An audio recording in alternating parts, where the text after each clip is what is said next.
En votre outil pour révolutionner l'humanité est obligé d'utiliser la publicité pour la financer, c'est que vous êtes dans la merde. OpenAI va bientôt et surtout très rapidement introduire de la publicité pour financer ses services parce qu'elle ne gagne pas d'argent. C'est ce que montre cet article. Donc, au début, ça va être testé sur certains utilisateurs aux États-Unis, mais il est évident que ça va arriver, ça va pourrir totalement la timeline et grosso modo, ça va apparaître sous les réponses. Voilà, ça va être de sous forme de, de, de liens sponsorisés ou ce genre de publicité. Donc, ça va pourrir l'un des aspects, en tout cas pour le moment positif, des chatbots, en fait, c'est clean. En fait, on en a marre de la pub sur les sites web, en fait. Mais voilà, c'est, voilà. Et Google, évidemment, lance aussi l'intelligence personnelle. C'est un autre truc. Et grosso modo, ça signifie quoi? C'est que ça va exploiter la totalité des données de service Google, en fait, pour alimenter l'IA. Je pense que Google va également faire la même chose puisque la totalité des revenus de Google viennent de la publicité en fait. Donc ils vont aussi le faire. Je ne sais même pas si c'est déjà le cas puisqu'ils avaient tenté l'idée l'année dernière. Donc voilà. Pour les utilisateurs gratuits. Et c'est normal puisque en termes d'utilisateurs payants en fait, OpenAI n'a que 5% d'utilisateurs. 95% utilisent gratuitement le truc. Et c'est ça que je dis souvent, en fait, c'est que personne ne paye pour des chatbots afin de poser des questions random. Il n'y a pas de valeur ajoutée, en fait. C'est pour ça que, par exemple, les Chinois, ils ont tout compris en donnant gratuitement leurs IA pour qu'elles soient développées, pour qu'elles soient déployées dans les entreprises. La plupart des entreprises occidentales, Airbnb, HSBC, les gros groupes, passent aux IA chinoises parce qu'elles sont gratuites, ils peuvent la déployer comme ils veulent, que la confidentialité des données est garantie. Voilà, donc il n'y a que 5% des utilisateurs qui payent pour l'IA. Voilà. Et là, les mecs, ils se gargarisent qu'on aura 220 millions d'utilisateurs payants en 2030.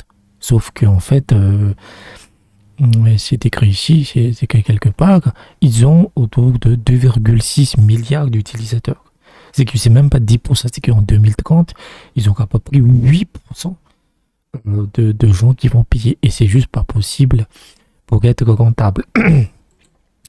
Et pour moi, en fait, OpenAI est déjà mort. En fait. Il est déjà mort parce qu'ils ont énormément de pertes. Donc là, c'est en 2025, voilà, 2025, c'est quasiment 20.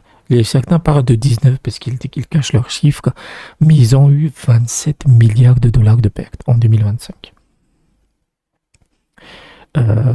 Pour la première moitié de 2025, ils ont eu 4,3 milliards de bénéfices pour 13 milliards de pertes. C'est-à-dire ils dépensent 3 fois plus d'argent qu'ils en gagnent.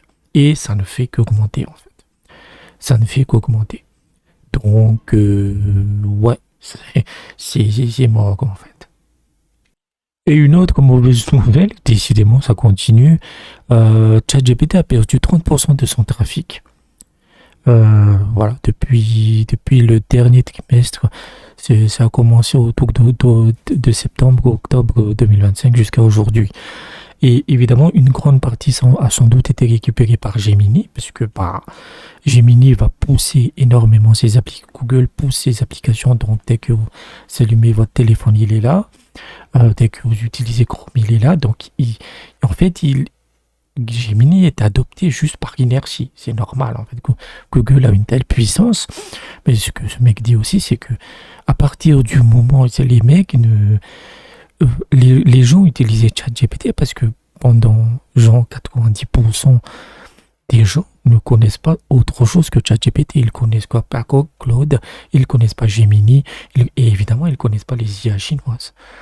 Donc, combinons, c'est-à-dire que OpenAI a 3 fois plus de pertes que de revenus.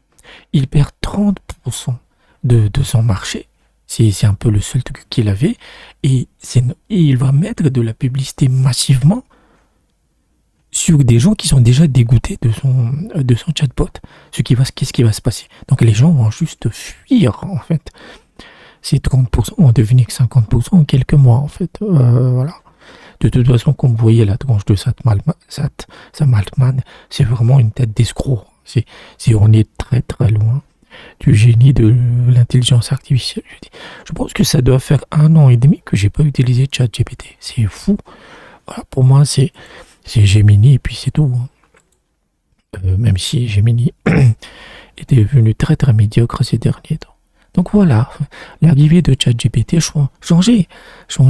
Honnêtement, je vous le dis, pour des utilisations quotidiennes, passez aux IA chinoises. Eux, ils vous mettront pas des publicités. Hein. Les ZAI, les Quan est pas mal. Donc voilà.